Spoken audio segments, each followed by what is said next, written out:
असतोमा षट्गमय तमसोमा ज्योतिर्गमय मृत्युर्मा अमृतं गमय। ओम शांति शांति शांति। अस्मद्गुरु समारंभां नाथयामुन मध्यमां लक्ष्मी वल्लभ पर्यंतां वंदे गुरु परंपरा। Audio book legend में आप सौનું સ્વાગત છે। હું રાકેશ શાસ્ત્રી આજે તમારી સન્મુખ સ્વામિનારાયણ સંપ્રદાયના આશ્રિત કોઈએ પણ ઉર્ધ્વપુંડ તિલકમાં બદલાવ કરવાનો અધિકાર નથી આ ઓડિયો બુક લઈને ઉપસ્થિત થયો છું। તો ભગવાન સ્વામિનારાયણ શિક્ષાપત્રીના 41મા શ્લોકમાં પોતાના સમસ્ત આશ્રિતોને આજ્ઞા આપતા કહે છે, કૃષ્ણ દીક્ષામ ગુરો પ્રાપ્તે તુલસી માલિકે ગલે ધાર્યે નિત્યમ ચ ઉર્ધ્વપુંડમ લલાતાડો દ્વિજાતિભિઃ। અર્થાત કે ધર્મવંશી ગુરુ થકી શ્રી કૃષ્ણની દીક્ષાને પામ્યા એવા જે બ્રાહ્મણ, ક્ષત્રિય અને વૈશ્ય એ ત્રણ વર્ણના મારા સત્સંગી તેમણે કંઠને વિશે તુલસીની બેવડી માળા નિત્ય ધારવી અને લલાટ, હૃદય અને બે હાથ એ ચાર ઠેકાણે ઉર્ધ્વપુંડ તિલક કરવું। આ પ્રમાણે ભગવાન સ્વામિનારાયણે અહીં પોતાને આશ્રિત એવા પુરુષ વર્ગને આજ્ઞા આપતા કહ્યું છે કે તેઓએ લલાટ, હૃદય અને બે હાથ એ ચાર ઠેકાણે ઉર્ધ્વપુંડ તિલક કરવું। ઉર્ધ્વપુંડ તિલક એટલે શું? પુંડ્રનો અર્થ થાય છે આંગળી। તો જમણા હાથની જે તર્જની આંગળી છે એના દ્વારા લલાટમાં ઊભી બે જે રેખા ખેંચવામાં આવે તેને ઉર્ધ્વપુંડ તિલક કહેવામાં આવે છે। આ પ્રમાણેની વ્યાખ્યા મહાત્માઓએ ઉર્ધ્વપુંડ તિલકની કરેલી છે। શાસ્ત્રોની અંદર ઉર્ધ્વપુંડ તિલકનો ઘણો મહિમા ગાવામાં આવેલો છે। જેમ કે પંચરાત્ર શાસ્ત્રની સાંડિલ્ય સંહિતા તૃતીય અંશના 7મા અધ્યાયના 14 થી લઈને 18મા શ્લોકની અંદર મહર્ષિ શાંડિલ્ય કહે છે કે ઊર્ધ્વપુંડ ધરમ દ્રષ્ટ્વા વિષ્ણુ દર્શનજમ ફલમ દત્વા તસ્મૈ ધાન્ય માત્રમ મેરુ કોટી ફલમ લભેત। એકતઃ સર્વપુંડ્રાણિ ઊર્ધ્વપુંડ્રમ તથૈકતઃ તસ્માत् સદૈવ સંધાર્યમ ઊર્ધ્વપુંડ્રમ હરિઃ પ્રિયમ। એકલમ च ऊर्ध्वपुंड्रम वै पुनाति ददतो जनात। अर्थात कि ऊर्ध्वपुंड धारण करने वाले को देखने से विष्णु दर्शन का फल प्राप्त होता है। उसे मात्र धान्य देने से करोड़ों मेरु से ऊपर फल प्राप्त होता है। एक और समग्र पुंड्र और दूसरी ओर अकेले ऊर्ध्वपुंड्र। इसमें ऊर्ध्वपुंड्र भगवान को अत्यंत प्रिय है, इस कारण सदैव ऊर्ध्वपुंड ही धारण करे। एकमात्र ऊर्ध्वपुंड धारण करने वाला अपने ऊपर की 10 पीढ़ी को टार देता है। आ प्रमाणे અહીં સાંડિલ્ય મહર્ષિએ સ્પષ્ટ રૂપે કહેલું છે કે ઊર્ધ્વપુંડ્રધારી મનુષ્યના દર્શન કરવા માત્રથી જ મનુષ્યને વિષ્ણુ દર્શન કર્યાનું ફલ પ્રાપ્ત થાય છે। એક બાજુ બધા જ તિલક લેવામાં આવે અને બીજી બાજુ ઊર્ધ્વપુંડ તિલક લેવામાં આવે તો એ ઊર્ધ્વપુંડ તિલક એ સર્વશ્રેષ્ઠ છે। એકમાત્ર ઊર્ધ્વપુંડ તિલક ધારણ કરનારો પોતાની 10 પેઢીનો ઉદ્ધાર કરી દે છે। આ પ્રમાણે ભક્તો સાંડિલ્ય સંહિતાની અંદર ઊર્ધ્વપુંડ તિલકનો ઘણો મહિમા ગાવામાં આવેલો છે। પરંતુ એ ઊર્ધ્વપુંડ તિલકની સાથે જો અન્ય તિલક ધારવામાં આવે તો એવા મનુષ્યની દુર્ગતિ થાય છે। જેમ કે સાંડિલ્ય સંહિતાના તૃતીય અંશના 7મા અધ્યાયના 18, 19 અને 20મા શ્લોકની અંદર મહર્ષિ સાંડિલ્ય કહે છે કે પરેણ સહિત હંતિ 10 પૂર્વાન 10 પરાન પુંદ્રાંતરેણ સહિતમ ધારયે નતુ સર્વથા પુંદ્રાંતરેણ દુષ્ટમ સ્યાદ ગંગાભ્યઃ સૂર્યા યથા। ઊર્ધ્વપુંડ્રમ ત્રિપુંડ્રમ વા ન સહૈવ તથા ચરેત यश उपपतिम गायन्ति नारी सद्यो विनश्यति। अर्थात कि अन्य पुंड्र के साथ उसे धारण करने वाला अर्थात कि ऊर्ध्व पुंड्र को धारण करने वाला अपने 10 पीढ़ी ऊपर के और 10 पीढ़ी नीचे के जनों का हनन करता है। इसलिए ऊर्ध्व पुंड्र को अन्य पुंड्र के साथ कदापि धारण न करे, क्योंकि ऊर्ध्व पुंड्र अन्य पुंड्र के साथ धारण करने से वह इस प्रकार दूषित हो जाता है जिस प्रकार गंगा जल मध्य से दूषित हो जाता है। ऊर्ध्व पुंड्र तथा त्रिपुंड सर्वदा एक साथ धारण न करे, ऐसा करने से वह इस प्रकार नष्ट हो जाते हैं जिस प्रकार उपपति की प्रशंसा करने वाली स्त्री स्वयमेव नष्ट हो जाती है। અહીં સ્પષ્ટ રૂપે સાંડિલ્ય મહર્ષિ કહે છે કે જે પણ કોઈક મનુષ્ય ઊર્ધ્વ પુંડ તિલકની સાથે અન્ય તિલકને ધારણ કરે છે એ પોતાની ઉપરની 10 પેઢી અને પછીની 10 પેઢીને અધોગતિના પંથે દોરે છે। જે પણ કોઈક મનુષ્ય ઊર્ધ્વપુંડ તિલકની સાથે ત્રિપુંડને ધારણ કરે છે એ વ્યક્તિ કેવો છે? તો અહીં શાંડિલ્ય મહર્ષિ કહે છે કે એવો મનુષ્ય જે છે એ સર્વદા નષ્ટ થઈ જાય છે। જે પ્રમાણે જારની પ્રશંસા કરવા માત્રથી પતિવ્રતા સ્ત્રી નષ્ટ થઈ જાય છે, તે જ પ્રમાણે જે પણ કોઈક મનુષ્ય ઊર્ધ્વપુંડ તિલકની સાથે ત્રિપુંડ અથવા તો અન્ય કોઈ તિલકને ધારણ કરે છે તે પણ શીઘ્રાતિશીઘ્ર નષ્ટ થઈ જાય છે। માટે ભક્તો, ઊર્ધ્વપુંડ તિલકની સાથે બીજું કોઈ પણ તિલક ધારણ કરતા નહીં। હવે આપણે આપણા સ્વામિનારાયણ સંપ્રદાયમાં જે ઊર્ધ્વપુંડ તિલક ધારણ કરવામાં આવે છે તેના ઇતિહાસની વાત કરીએ તો હરિલીલામૃતમ ચતુર્થ કળશના 10મા વિશ્રામમાં કથા આવે છે કે સદગુરુ રામાનંદ સ્વામી નિરાકારવાદી આત્માનંદ મુનિનો ત્યાગ કરી શ્રીરંગમ ગયા અને શ્રીરંગમમાં રામાનુજાચાર્યજીની આરાધના કરતા રામાનુજાચાર્યજીએ એમને પોતાના દર્શન આપ્યા અને દર્શન આપી દીક્ષાથી અલંકૃત કર્યા।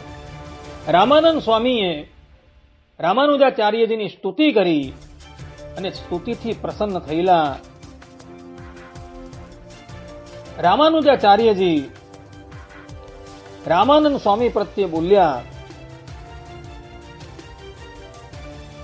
કે સુણી બોલ્યા રામાનુજ વાણી, તમે તો નથી પ્રાકૃત પ્રાણી। કૃષ્ણ નાછો એકાંતિક ભક્ત, નામે ઉદ્ધવ પરમ વિરક્ત। તેથી પામ્યા મારું દર્શન, નવ પામે તે પ્રાકૃત જન। કૃષ્ણ મંત્ર બે તમને દીધા, મુજ પાસ થકી તમે લીધા। તેનો કરજો જથા વિધિ જાપ, દેશે દર્શન શ્રી હરિ આપ।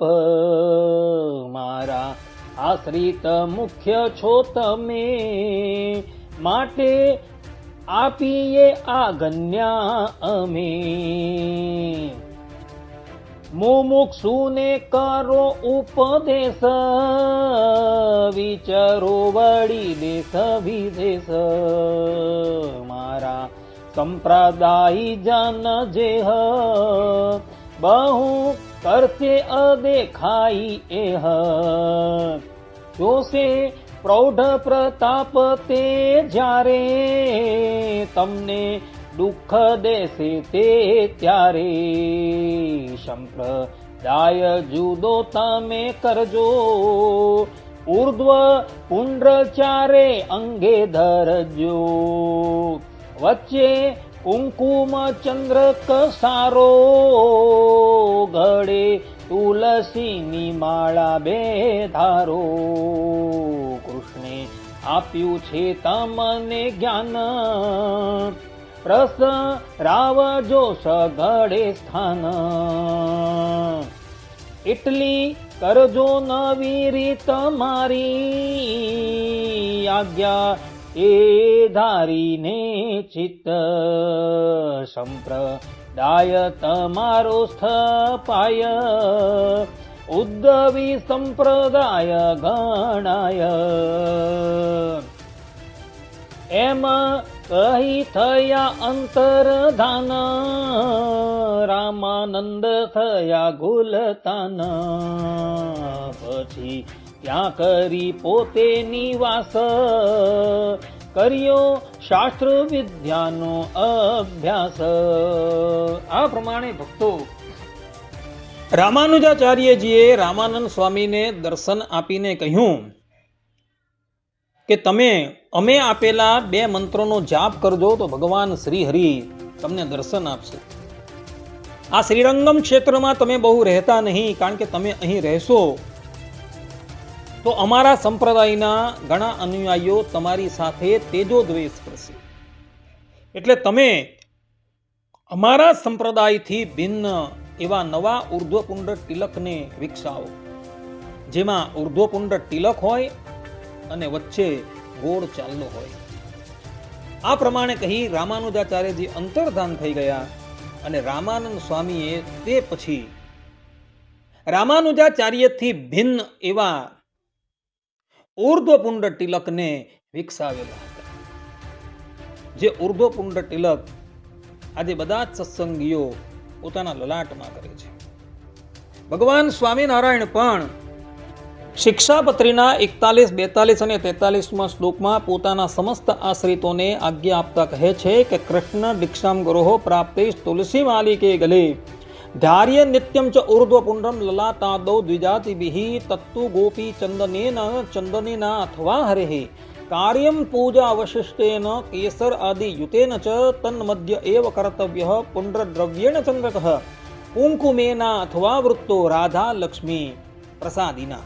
અર્થાત કે ધર્મવંશી ગુરુ થકી શ્રી કૃષ્ણને દીક્ષાને પામ્યા એવા જે બ્રાહ્મણ, ક્ષત્રિય અને વૈશ્ય એ 3 વર્ણના અમારા સત્સંગી તેમણે કંઠને વિશે તુલસીની બેવડી માળા નિત્ય ધારવી અને લલાટ, હૃદય અને 2 હાથ એ 4 ઠેકાણે ઉર્ધ્વપુંડ તિલક કરવું અને તે તિલક જે તે ગોપી ચંદને કરીને કરવું અથવા ભગવાનની પૂજા કરતા બાકી રહ્યું અને કેસર કુંકુમાદિકે યુક્ત એવું જે પ્રસાદી ચંદન તેણે કરીને તિલક કરવું અને તે તિલકના મધ્યને વિશે જ ગોળ એવો જે ચાંદલો તે જે તે ગોપી ચંદને કરીને કરવો અથવા રાધિકાજી અને લક્ષ્મીજી તેનું પ્રસાદી એવું જે કુંકુમ તેણે કરીને તે ચાંદલો કરવો. આ પ્રમાણે ભગવાન સ્વામિનારાયણે પણ અહીં સ્પષ્ટ રૂપે કહેલું છે કે સત્સંગી પુરુષ માત્ર એ ઉર્ધ્વપુંડ તિલક કરી મધ્યમાં રાધિકાજી અને લક્ષ્મીજીના પ્રસાદીના કુંકુમથી ગોળ ચાલ્લો કરવો જોઈએ. આ પ્રમાણેની આજ્ઞા ભગવાન સ્વામિનારાયણે આપેલી છે. જે સમયથી ઉદ્ધવ સંપ્રદાયનું પ્રાગટ્ય થયું તે સમયથી લઈને અત્યાર પર્યંત દરેક સત્સંગીઓ સંતો બધા જ પોતાના લલાટમાં ઉર્ધ્વપુંડ તિલક કરી મધ્યે લાલ કલરનો કે પીળા કલરનો ગોળ ચાલ્લો કરે છે. હવે હમણાં પરિસ્થિતિ એવી થઈ છે કે કેટલાક સત્સંગીઓ પોતાના કપાળમાં ઉર્ધ્વપુંડ તિલક તો કરે છે, પરંતુ એ તિલકના મધ્યે જે ગોળ ચાલ્લો આવે એના બદલે એવો ઓમકારનું ચિહ્ન વાળો એક ચાંદલો કરે છે. અને આ પ્રમાણે કરી એ લોકોએ પ્રાચીન રીતભાત પર ઉઠારા ઘાટ કરેલો છે. હવે વાત કરીએ ઓમકારની.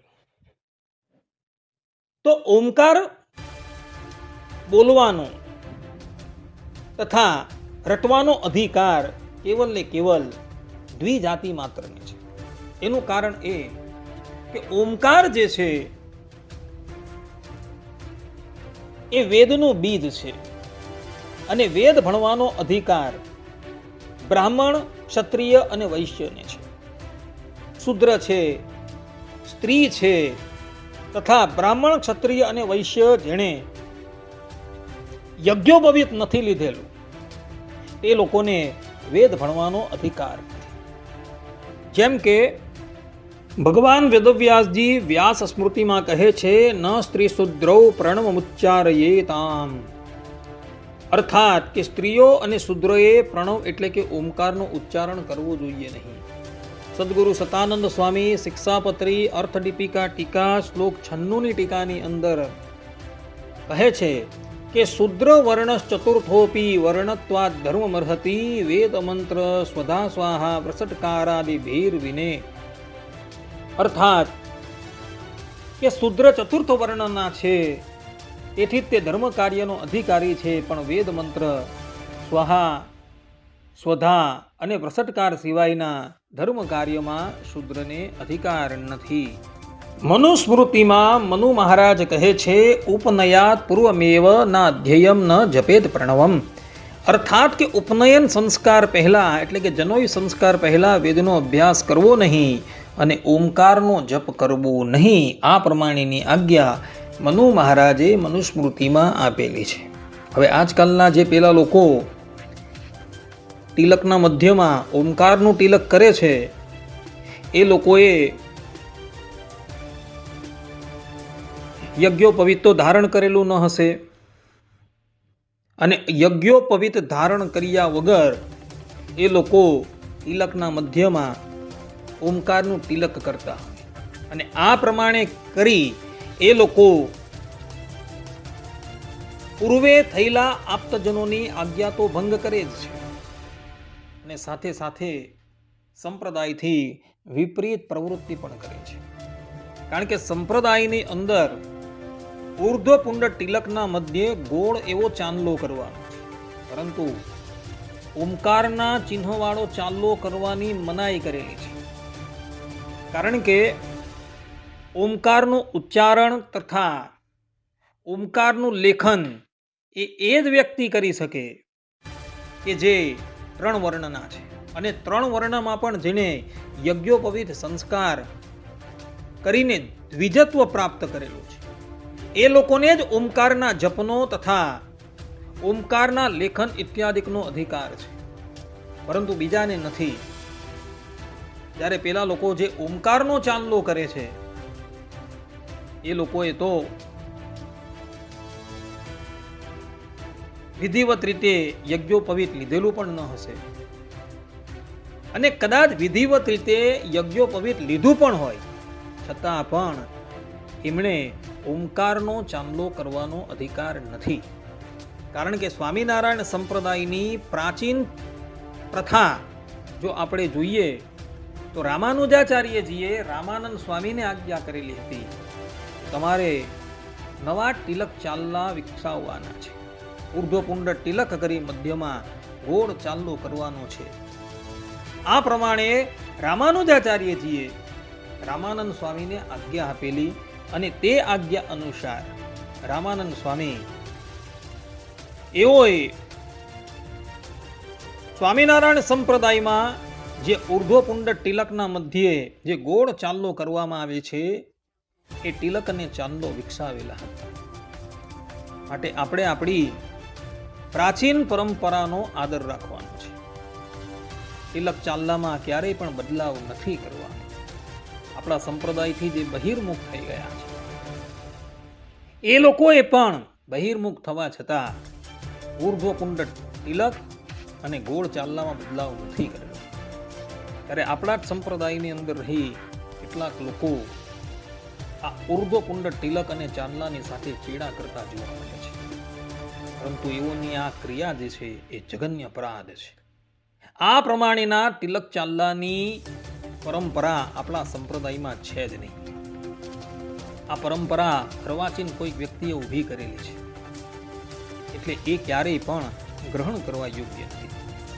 માટે ભક્તો, તમે બધા પણ લલાટમાં ઉર્ધ્વપુંડ તિલક કરી મધ્યે રાધિકાજી અને લક્ષ્મીજીની પ્રસાદીથી યુક્ત કુમકુમનો ચાંદલો કરજો, કારણ કે એ જ શાસ્ત્રમાં આજ્ઞા આપવામાં આવેલી છે. આટલું કહીને હું મારા પ્રવચનને અહીં વિરામ આપું છું. સર્વે સંતુ નિરામયઃ, સર્વે સુખીનો ભવંતુ, સર્વભદ્રાણિ પશ્યન્તુ, મા કશ્ચિદ દુઃખ ભાગ ભવેત અસ્તુ. જય સ્વામિનારાયણ.